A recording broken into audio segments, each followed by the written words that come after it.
Und damit herzlich willkommen zu The Great Ace Attorney Adventures, zur hoffentlich letzten Aufnahmesession. Das letzte Mal haben wir um 4:06 Uhr aufgehört, wir haben es jetzt 9:58 Uhr. Ich habe ein bisschen weniger als 5 Stunden geschlafen. Ich hoffe, ihr habt mehr geschlafen. Und ja, in der letzten Aufnahmesession haben wir den Fall weitergespielt, wo Gina Lestrade den Pawnbroker, den Pfandleiher, umgebracht haben soll. Und wir haben Zeugen gesehen. Solche zwei, ich weiß nicht mehr, wie die heißen. Der eine hieß, glaube ich, ja, keine Ahnung, Nash und irgendwie sonst noch einer. Und diese zwei, dick und doof, nenne ich sie einfach mal, die waren auch im Laden und haben Hurlock angeschossen. Und wir konnten jetzt beweisen, dass noch eine Person zu dem Zeitpunkt im Laden war. Und zwar niemand anderes als der Herr, der sich als Benedict, Benedict ausgibt. Genau, so war das. So ein Typ mit Zylinder, der ganz am Anfang des Falls zu sehen war. Und den haben wir jetzt vor den Zeugenstand gezerrt. Beziehungsweise wir hatten jetzt 1 Stunde Pause. Der Court was suspended sozusagen. Und wir gucken jetzt einfach mal, was passiert. Und ich hoffe, wir sind bald fertig, weil ich möchte in Urlaub. Let's go.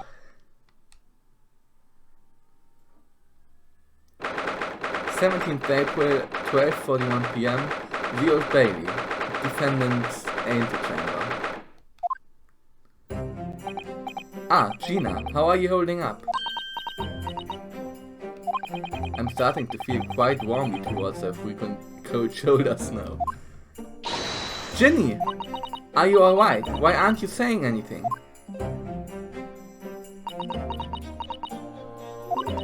What's the point, eh? Why go to all this trouble and fighting so hard for the likes of me? What? Well, you saw it, that picture. What picture? Ah, you mean this, the photograph taken by Hurley's red-handed recorder. Ah, yes, was ja ziemlich incriminating ist. Well, I didn't think it would have captured a scene like that's for sure. It's hopeless. Anyone who sees that's gonna think I did it, ain't they? Well, I won't pretend it wasn't a bit of a shock when the prosecution first presented it to the court. Surely you've gotta have your doubts about me now. You can't still think I'm innocent. Of course I can.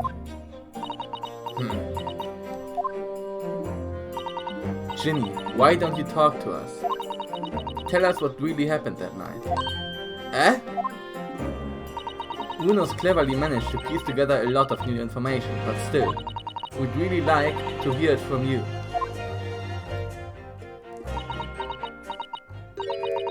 Alright then. It was after we had dinner together at your place, right, Iris? Okay. Then we all had a chat in your office, didn't we? Yes, I remember. Flashback. After that, I just couldn't get to sleep. So I slipped out and went down the street to the 221, to Windybank's place. I had to know if Iris' story was there or not. The Hound of the Baskervilles. I don't know what it's about or nothing. But if you ask me, there's something in that Sholmes that Sholmes don't like. Something what he don't want people reading. So that's why he lied to Iris about sticking it in luck with Windybank for safekeeping. At least that's what I thought at the time. So you broke into Windybank's. I just had to know if it was there or not. I mean, I had no idea all of that was gonna kick off, did I? Nee, hat wohl keiner gedacht. I struck the lock and snuck inside. It was as dark as you like in there. So I gave the oil lamp on the counter a bit of wick, and that's when... What do you think you're doing? Ah! I nearly died, I did, and next thing I knew... I grabbed the gun off the counter and was waving it in the air like, I don't know what. Ah, you are the girl who was in here this afternoon. I didn't think pickpockets went in for armed robbery. The manuscript. Have you got it here? Adhesiva. Ah, okay, sie hat die Waffe genommen, okay. Did Sholmes leave a load of papers with you? A story? I beg your pardon. The Hund of the something or other. If it's there, I wanna see it. I'm sorry, young lady, but I'd sooner die than relinquish an article belonging to one of my customers. I don't want it. What would I do with it anyway? I just wanna see its ear, that's all. Oh, you want to see it, do you? I wanna know if Sholmes really pawned it here or not. Please, just let me see it and I'll go. Oh, very well then. But for pity's sake, stop waving my gun around, would you? So then the old cove unlocked the storeroom door and we both went inside. And it was there, alright, the manuscript. Sholmes weren't lying after all. You did all that just to check for me, Jenny. Anyway, then there was a bit of a kick-up out in the main bit of the shop. The Skycan brothers arriving on the scene, yes. What was that noise? Someone's breaking in! Dear me, is there some burglars convention here tonight that I don't know about? I think I forgot to shut the door behind me, sorry. I better go and take care of it. Could I possibly have my gun back? Oh, well, I'll come with ya and... Now don't be foolish, young girl. You must stay right here.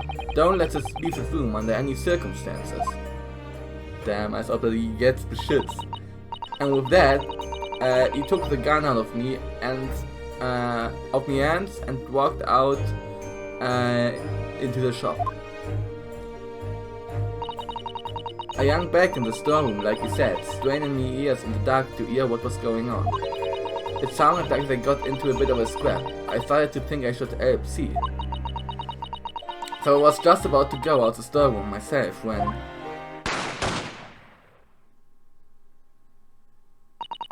I heard a couple of shots go off. 2, I think. Almost at the same time. And then there was White Anthony's feet, lying face down on the floor. Also, da war er dann, okay. I was right next to the storeroom door, so I slammed it shut and locked it quick as you like. Because we thought whoever had shot Mr. Windybank might come for you. Yeah, so I went to grab the old cove's gun. I figured I'd put up a fight at least. But when I got a better look at him, I knew.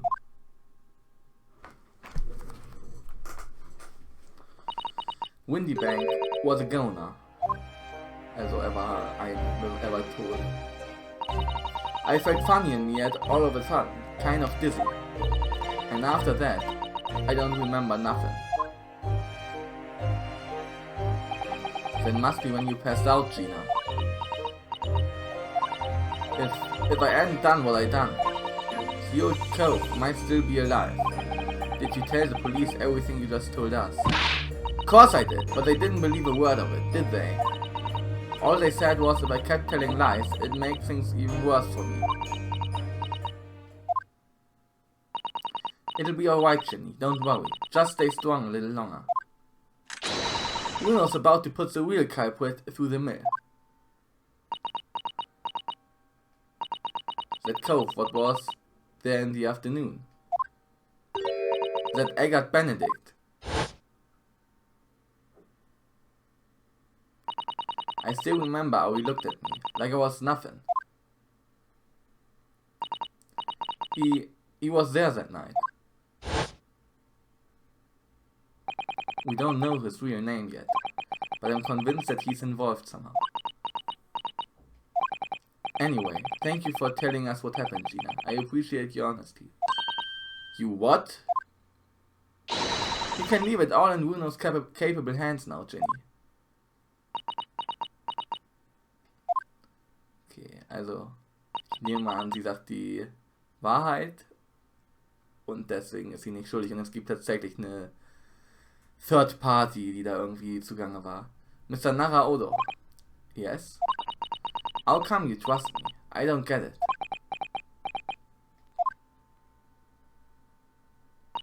I mean, have you forgotten what happened here before? Come on, it was only 2 months ago. Me and McGilded, we told you a whole pack of lies. And you got the bug trucker off with him, even though he was a killer. No, I could never forget that. Oh, I did what I thought was best at the time. But the pain of that error of judgment doesn't get any easier to bear. Still, don't forget that I also made you a promise. I told you that I'd be on your side to the bitter end, no matter what. But what if I'm lying? You could be working to get another killer off the hook for all you know. I was once in your position, Gina. I was the accused in the trial. You were? Before I left Japan, I was accused of murder. And strange as it might sound, the circumstances of the crime were pretty damning. I was sure that no one would believe it wasn't me who'd done it. Oh, no. But there was one person who stood up for me, who believed in me, and was prepared to defend me. Kazuma Azoki. My best friend. Ryonosuke, no one believes in you more than I do. Leave this to me. All you need to do is put your faith in me and I'll do the rest. I was so happy I cried. But even then, somewhere inside me, I couldn't help thinking, surely he doesn't really believe in me. Not completely. But I was wrong.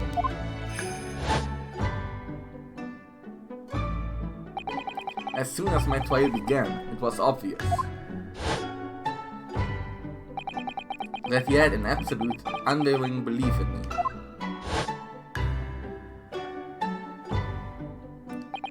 And in turn, I developed an absolute, unwavering belief in him.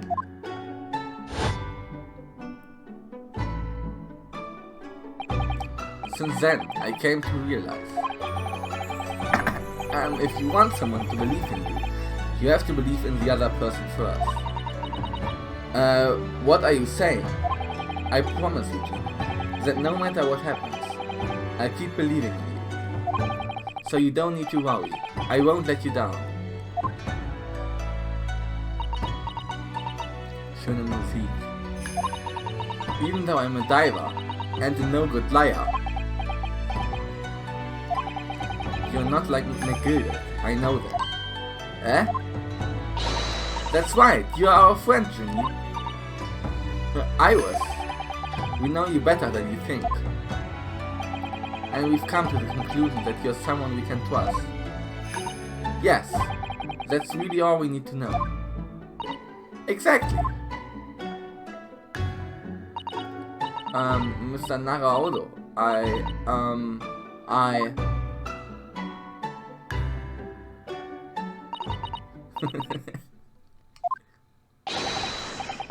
Defendant Gina Lestrade and her legal representative. Court proceedings are about to resume. Please head into the courtroom immediately. Yes, of course. Thank you. Let's go. I've been both a defendant and a defending lawyer in my time. So I knew only too well just how hard it was to put all your faith in another. And I also knew just how hard it was to bear the burden of another putting all their faith in you. This is it at last. The final chapter, the final battle. Ich hoffe es. Wish me luck, Susato-san. And I hope you're watching over me too, partner.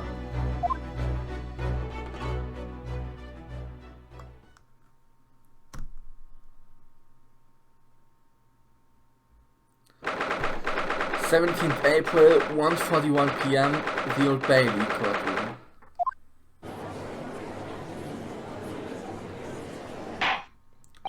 I hereby call this court to order as we resume the trial of Miss Gina Lestrade. Lord Van Zeus, have you successfully supposed the witness? The subpoena, ich weiß nicht, wie es ausgesprochen wird, es tut mir leid, was delivered to the communication station where the man works immediately, my lord.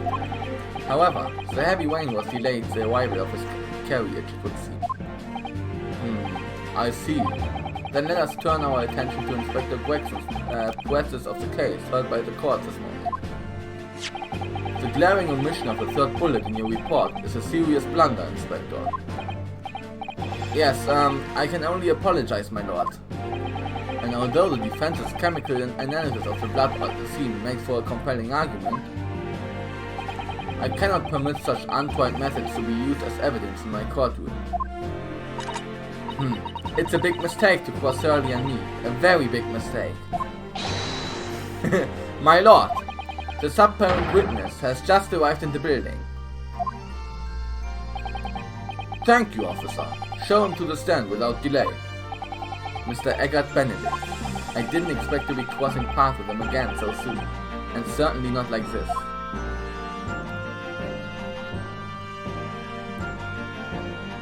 Da ist er. Thank you for complying with the court's subpoena at such short notice, sir. But of course, my lord, as an upstanding member of London society, it is my pleasure to oblige. Now, kindly state your name and occupation for the record. Ashley Graydon, Communications Officer. Okay, da haben wir seinen echten Namen. Auf seinem Stab stand ja auch AG drauf, also, ja. Mr. Graydon and I both work at London Central Communications Station. Now, perhaps somebody would kindly explain what all this is about. You were apprised of the situation by the court officer on your way here, I presume? Yes, I was. Something to do with the murder that took place at the pawnbrokers on Baker Street. And some nonsense about me having been there on the night in question. That is the accusation, indeed. This really is beyond a joke, you know. Very well. Without further delay, the court will hear your testimony now, Mr. Graydon. You will respond to the accusation made against you, under oath. Gladly, my lord. Gladly. Witness testimony. The accusation.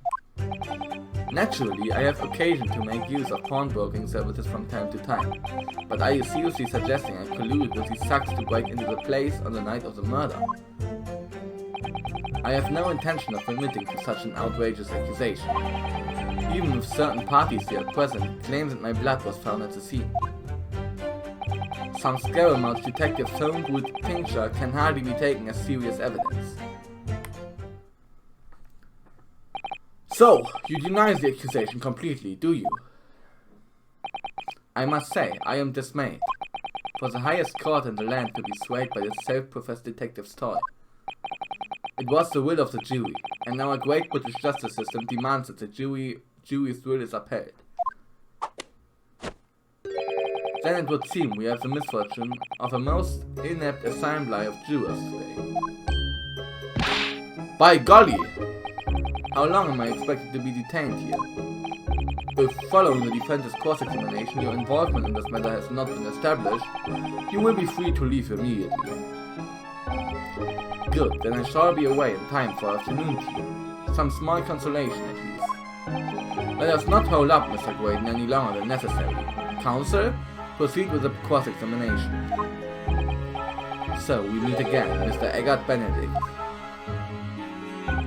Now is it Mr. Graydon? My apologies, you are? Wieso hat er aber diesen Fake-Namen? Das ist die Frage. Ryunosuke Naruhodo, defense lawyer. We have met. If you say so, Ashley Graydon, enchanté. So. Ah! Lol. I trust we can conclude this quickly. But I'm not holding your flashy head while we do. Cross-examination. The accusation. Naturally, I have occasion to make us use of pawnbroking services from time to time. Hold it! Yes, we even met in the very pawnbrokery where the crime took place on the afternoon of the day in question. Though, of course, you introduced yourself by a different name at the time. It was Mr. Benedict, I believe. Tell me, what made Objection! The witness is here to testify about events that took place that night. He is under no obligation to answer such unrelated questions. You can't be serious. Thank you, because I certainly do not feel inclined to answer such an inappropriate question. So he's going to be evasive, is he? In an effort not to give anything away. This could be tricky.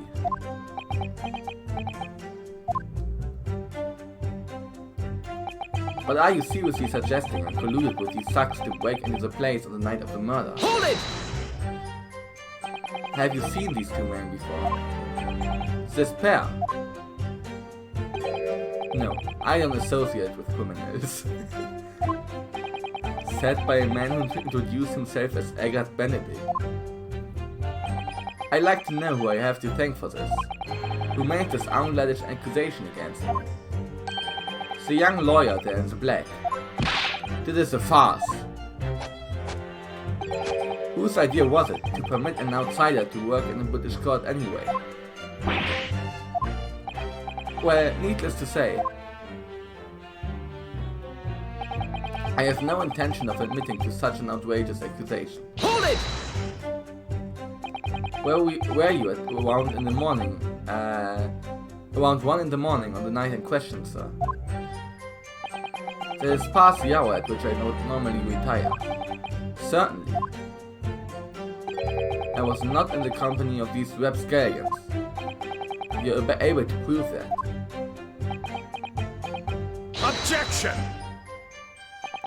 Listen carefully, my learned Nepalese friend, for you appear to be under a gross misapprehension on this point.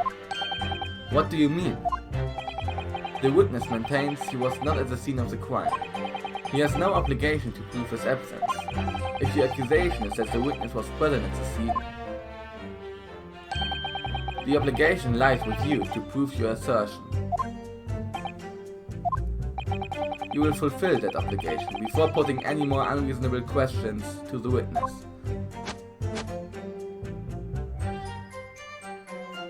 A silent victory wiggle. Thanks. Yeah, victory! Even if certain parties here present claim that my blood was found at the scene. Hold it! Blood was found at the scene of the crime. There's no question of that. Mr. Sholmes' chemical analysis has positively identified the substance as such. But I am not the only human to have blood running through my veins. Am I? How can you be sure that the blood is mine? It could equally be the blood of one of these two miscreants. Every individual's blood has a slightly different composition, it seems. Mr. Sholmes' chemical is able to differentiate it. Spare me the science lesson. Who is this Sholmes character anyway? Oh, I assumed all Londoners would know the name. He's a great, well, a renowned detective. So even you are unable to bring yourself to say great detective.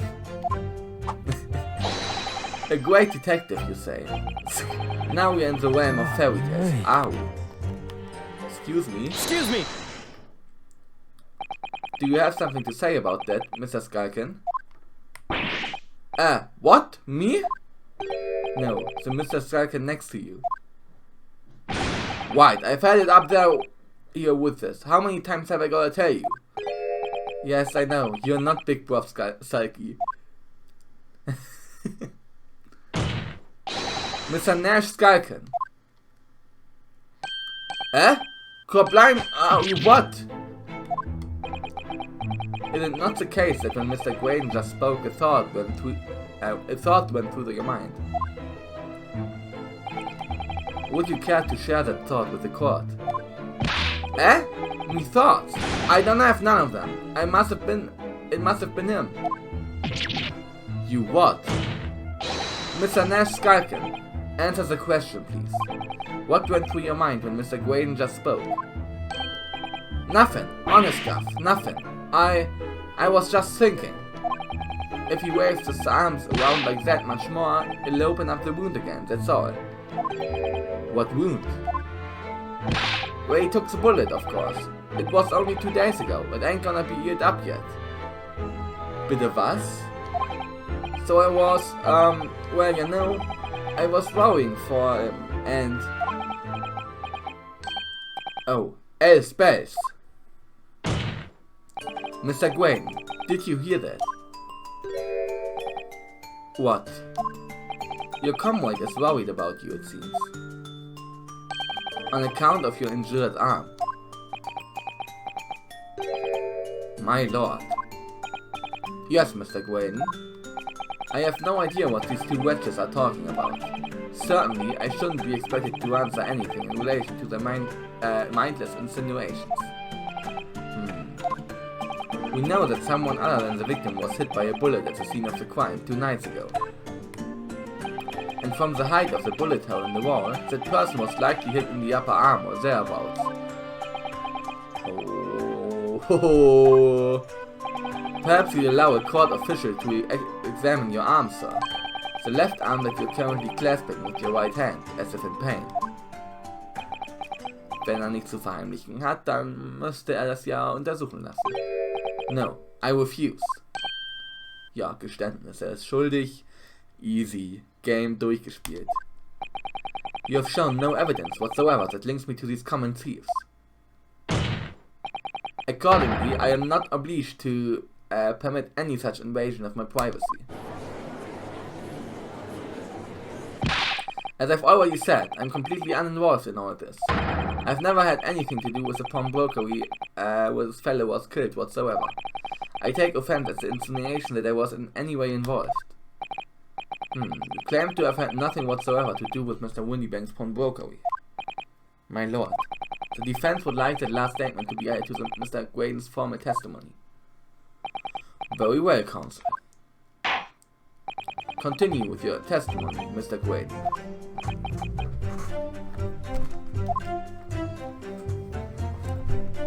Mal einen Augenblick, kurz.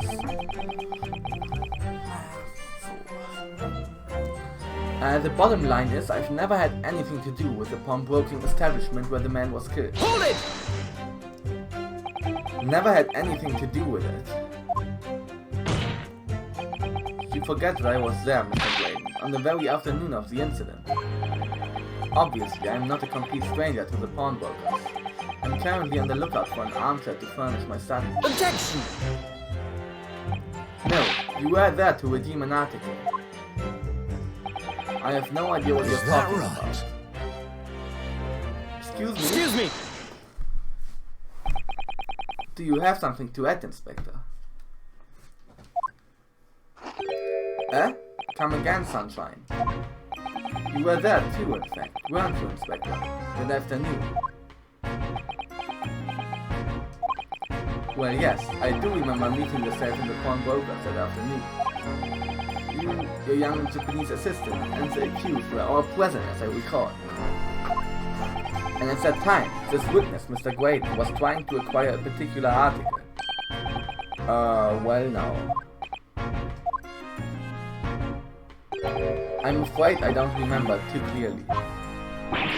What? But you must!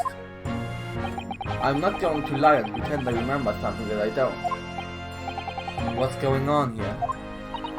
You actually showed us a picture before, didn't you? You know, from the cameras that early installed in Windybanks. Yes, of course. Indeed, as the gentleman pictured bears a striking resemblance to the witness, I must say. Exactly, which proves that Mr. Graydon was in the shop in the afternoon in question. At no point ever denied that fact. Natürlich hast du das gerade denied. I merely entered the shop to peruse the articles on sale and have a word with the broker.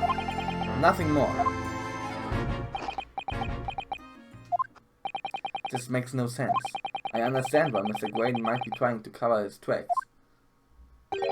But why would Mr. Gregson be trying to avoid giving testimony about what happened? That's all he's going to say on the matter, is it? What do you think, Bruno? I think he has no intentions of telling us anything. He's well aware that the less he says, the less chance he has of giving himself away. The complete opposite of Hurley then. He seems to think that the more he says, the better. Well, at least I managed to provide a little more information from these witnesses' lips. All thanks to the skull cameras. Yes, they were the key to it after all. So he says he had nothing to do with Windybank. Well, we know that's not true. Perhaps now would be a good time to have a proper look through the court record. Good idea. You never know what tiny scrap of information could become a valuable weapon. Okay, also einfach das Foto oder was? Naturally, I have occasion to make use of pawnbroking services from time to time. But are you seriously suggesting I colluded with these thugs to break into the place on the night of the murder? I have no intention of admitting to such an outrageous accusation. Some scare-mouth detective's homebrew tincture can hardly be taken as serious evidence. The bottom line is, I never had anything to do with the pawnbroking establishment when the man was killed. Ich speichere mal kurz. Und dann präsenten wir das mal. Post-shooting photograph, nee. Photograph of Gina. Hä, wir haben das Foto gar nicht. Als ob. Music box disc. The pouch Mr. Sherman was wearing on the way to the shooting. One of the glass files is smashed and there are scorch marks around it. Hier dann die Disc. Objection! Ja. Have you ever seen this disc before, Mr. Graydon? Why? Is it supposed to mean something? This disc was, until the day of the murder, in pawn in Mr. Windybank's shop. It was redeemed by the defendant, Miss Gina Lestrade, that afternoon. However, somebody mysteriously appeared to try to take it from her. And that somebody was you, of course. Wasn't it, Mr. Graydon? As I have reiterated numerous times now, you are mistaken. That was not me. I've never seen that disc before in my life. It may have escaped your notice, but there's a small smear of blood on the disc. Ah, yes, resulting from an abrasion of the thumb, perhaps. That's right. The surface of the disc is covered in hundreds of tiny metal bumps. In the skirmish to acquire the disc, the thumb of the person who tried to take it suffered minor lacerations. So, while the disc bears the remnants of the skirmish in the form of the smear of blood, the thumb of the person in question must bear the remnants also, in the form of a scratch. Good gracious, indeed it must. Ja, und wenn er seinen Daumen zeigt, dann haben wir all die Beweise, die wir brauchen. Mr. Graydon, you refused to allow the court officer to examine your arm before. Are you now going to refuse to allow us to examine your thumb? Because I have no doubt that it bears a small scratch consistent with the smear of blood on this disc. Well, well. It would seem I underestimated you. What is the meaning of this? So you admit it now. You admit you have a scratch on your thumb from when you attempted to take the disc from the defendant.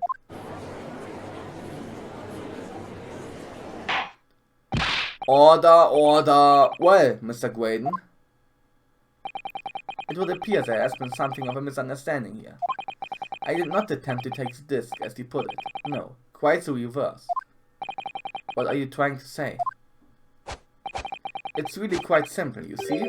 The disc was mine from the outset. Is there some crime in taking an item that you own out of pawn? Wir wissen, dass das nicht stimmt. What? It would seem, Mr. Graydon, that in this piece of evidence, my learned friend has established a link between yourself and the incident. Accordingly, you will tell the court everything you know about this disc now. As you wish. Though I'm quite sure it has nothing whatsoever to do with the pawnbroker's murder. steht ja vor McGilde drauf, ne? Witness Testimony.